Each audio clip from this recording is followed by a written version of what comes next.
Injustice Gods Among Us. This game came out back in 2013, so it's almost been out 10 years now. I just wanted to make a quick video talking about it and if it's held up and stood the test of time. I'm only going to talk about 5 things about the game though. That's story, gameplay, the roster, other modes like Star Labs and battles, and then we'll get into the DLC as the last part. The first thing I'm going to talk about is the story, and the story mode for Injustice, in my opinion, was pretty clean. It could be the bias talking, cause I loved the story as a kid. I'm not gonna go too into detail, cause I feel like everybody has heard of the story of Superman going bad and all that bull.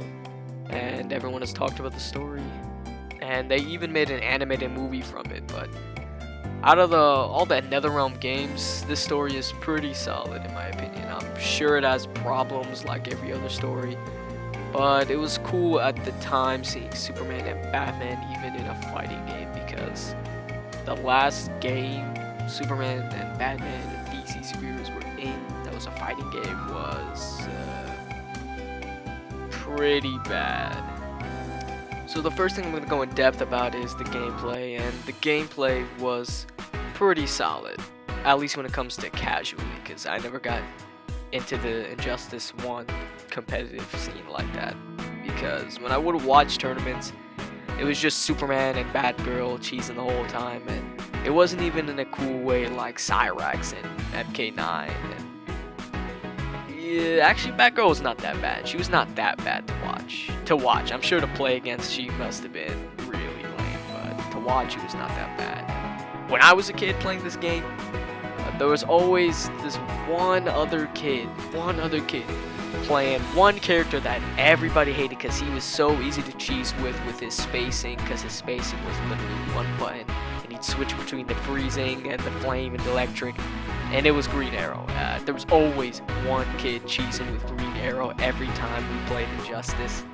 Part of the reason why we stopped playing the game, because I've even heard stories from my other friends who said when they played the game when they were kids, it was always that one kid playing Green Arrow.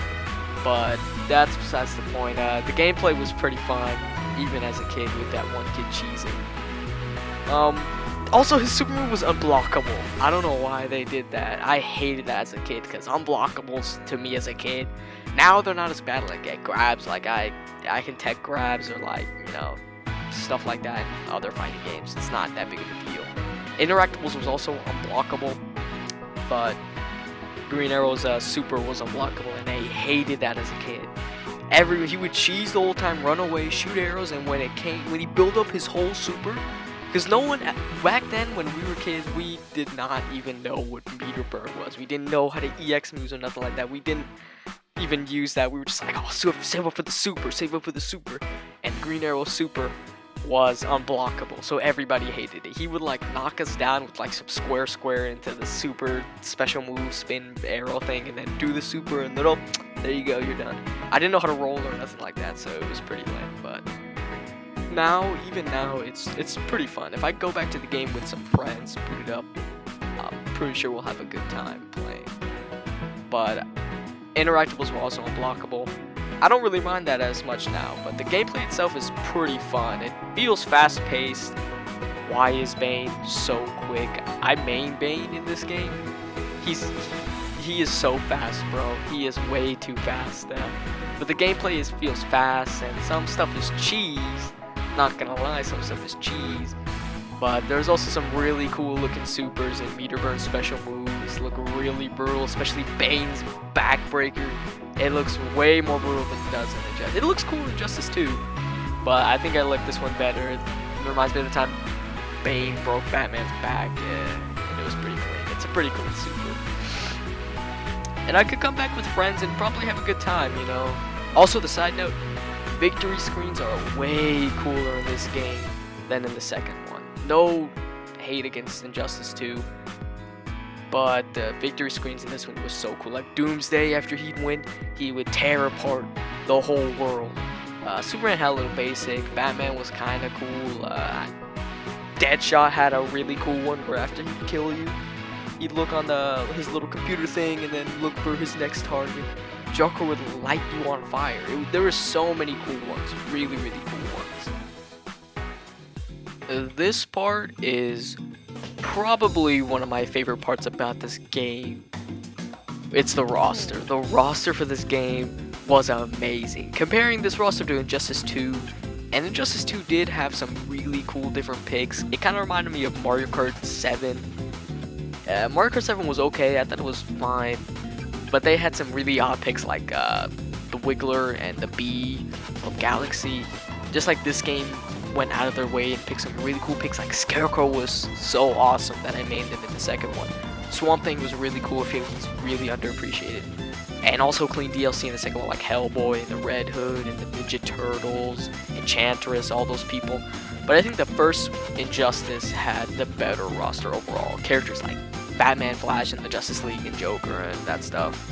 They're all a given, but Shazam, Nightwing, Raven, Grundy, Doomsday, Sinestro, and Injustice 2 took out some clean characters, which makes sense. I think they were doing it for the story or something. Or maybe people weren't playing them. Like when they took out Jade in Mortal Kombat X. I think it was because people weren't playing her enough. But some clean characters in Injustice 1 were like Lex Luthor. I think Deadshot replaced Deathstroke in the second one. But Deathstroke, I like Deathstroke better than Deadshot. Hawkgirl, they're just gone from the second one, but in the first one they were cool. The roster in this game was really great, and along with the roster were some just such clean costumes for characters. Batman had the Thomas Wayne from Flashpoint. He had the Arkham City. He had the New 52 skins. You could play like New 52 Wonder Woman with New 52 Superman or Batman. The Blackest Night, where they died with the lantern thing or whatever, and the Red Sun Superman and Red Sun Batman. They had some really cool skins, and they even had skins from movies, like I think they had the Man of Steel skin for Superman, and they even had the Arrow skin from the show for Green Arrow. And if they put the Green Lantern movie skin, I don't know when that movie came out, but if they put that in, I would play that skin all the time, because I usually play John Stewart, but that would be really hilarious if they put that one. And there were also some really cool stages as well. I thought the stages I didn't really remember as much. I mean, to me at least, they were pretty cool. Like Gotham, you know, that's the only one I can. Fortress of Solitude, I think, was in it. I might be tripping, but that's what I'm saying. Like the stages, I don't remember as well as the characters and the rosters and some of the moves. The stages were alright. I remember you could like fight on the streets of Metropolis and like throw cars and stuff and Gotham, you know. The stage transitions were also really cool in this one as well. There's a lot of detail in the background. You can tell they definitely tried to put in a lot of work. I think it's great, but the roster just was amazing in this game. It was just so great. It's so awesome. The Injustice 2 had really cool picks, but Injustice 1 definitely has the roster beat on this one. This game had other modes which were pretty cool, like battles. It was literally just called battles. There was no special thing. Battles, which is like, it's like in regular fighting games, like kind of like the arcade ladder type thing, except there's a lot more to choose from. Like there's stuff like heroes only, where you can use heroes. Poison, where you're poisoned. Survivor, which is where your health carries over from one match to the next match. Random, where you just your character's chosen for you. Some of them are pretty difficult, like Hell from Above, where it's your opponent's health restores every 30 seconds, or like a countdown where you have to win in 30 seconds. They get really ridiculous. That just sounds ridiculous. They're supposed to win in 30 seconds, and there's a lot to choose from as well. Then there's the Impossible, where you have to beat the entire cast of Injustice, every single character, with one single health bar. That in itself is just ridiculous. I'm not doing that. No. And then there were Star Battles or Star Labs or whatever, which is they're just fights with special objectives, like win with only punches and connect 10 special moves, or win with a grab or a special move. And there's really weird ones like Night Vision, or with Batman, or the Heli Battle, you know. There's just really weird ones, and there is so many Star Battles to keep you busy. There's literally 300 Star Battles. That's ridiculous. There's a lot of star battles, there's a lot of different modes to choose from to keep you busy after you finish. Because I don't remember the online being like too great for this game. I never played online back then when I was a kid when I had this game. I could probably try now.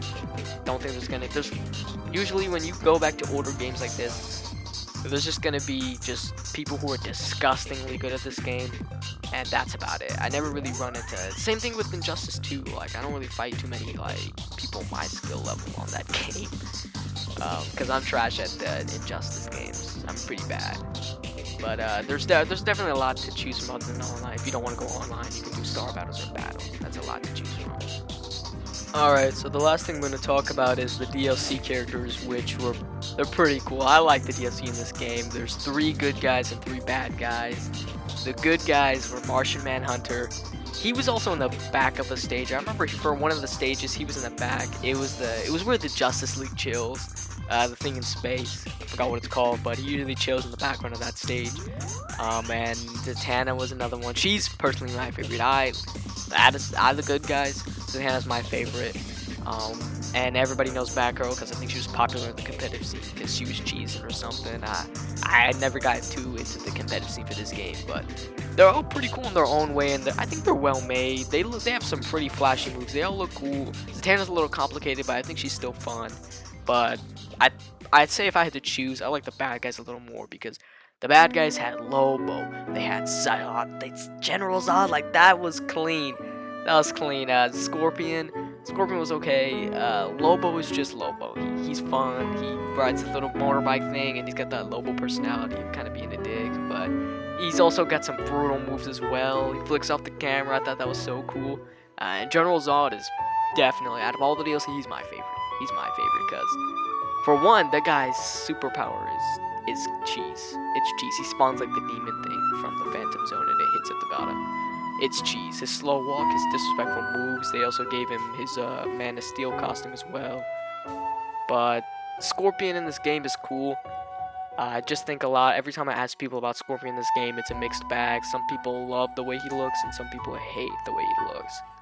I like the body of the costume, and I like the little scorpion stinger things he's got in the back. But personally, I think MK9 Scorpion is definitely my favorite look of Scorpion.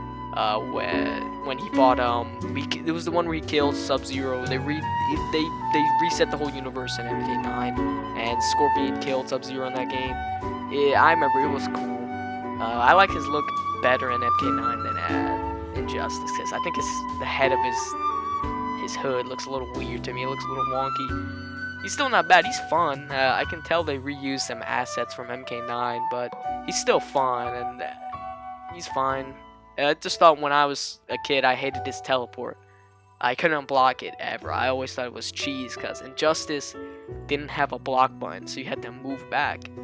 I think you can duck it now, but you had to move back. So I think you'd have to like, it was kind of like as a cross-up where you have to move the other way to block it. And as a kid, I never could do that. I couldn't even do that. I couldn't even do that when Janemba came out in Fighters, where his auto combo was a cross-up, and I was like, oh my god, Janemba. It's the same thing with Scorpion from Injustice. But out of all the DLC for Injustice 1, it's definitely Zod. General Zod is my favorite.